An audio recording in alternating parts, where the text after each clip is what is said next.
بسم اللہ الرحمن الرحیم وَأَحْسِنُوا إِنَّ اللَّهَ يُحِبُّ الْمُحْسِنِينَ۔ سورہ بقرہ کی 195 نمبر آیت کریمہ احسان اور نیکی کرنے کے متعلق حکم پر مشتمل ہے۔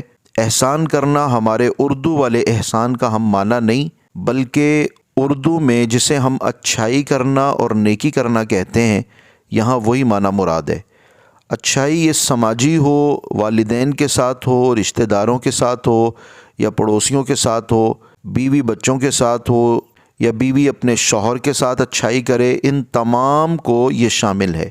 امپلائیز اپنے باس کے ساتھ اور باس اپنے امپلائیز کے ساتھ جو اچھائی کرتے ہیں، اسی طرح اساتذہ کا اپنے شاگردوں کے ساتھ اور شاگردوں کا اپنے اساتذہ کے ساتھ نیک سلوک اور اچھائی، نیکی، مریدین اپنے مشائخ اور مشائخ اپنے مریدین کے ساتھ جو نیک برتاؤ کرتے ہیں، اچھا سلوک کرتے ہیں، دیانتداری، امانت داری، محبت اور خلوص کے جو جذبات رکھتے ہیں، میٹھے بول اور اپنے کام کو خوش اسلوبی کے ساتھ ادا کرتے رہنے میں جو نیکی اور اچھائی کے پہلو ظاہر کرتے ہیں یا کریں گے، وہ سارے کے سارے اس احسان یعنی اچھائی میں شامل ہیں۔ اور اس کا نتیجہ بھی واضح طور پر بیان کر دیا گیا کہ اللہ انہیں اپنا محبوب رکھتا ہے۔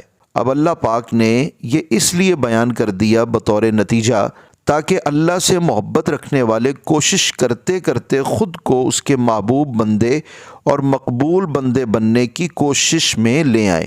اولیاء کرام میں سماجی اور مذہبی ہر دو حوالوں سے قرآن کی اس عملی تعبیر کے بے شمار نظائر اور مثالیں ملتی ہیں۔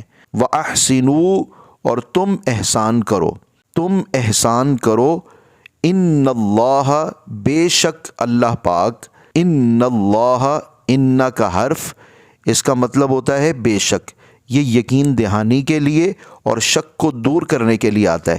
بلا شبہ اللہ تبارک و تعالی یحب، محبت کرتا ہے، پسند کرتا ہے، محبوب بنا لیتا ہے، جو بھی ترجمہ ہو درست ہے۔ یحب پسند کرتا ہے، محبوب رکھتا ہے، المحسنین وہی لفظ جو شروع میں آیا احسنو، تم نیکی کرو، یہ اسی کا سبجیکٹو ناؤن ہے، نیکی کرنے والے افراد۔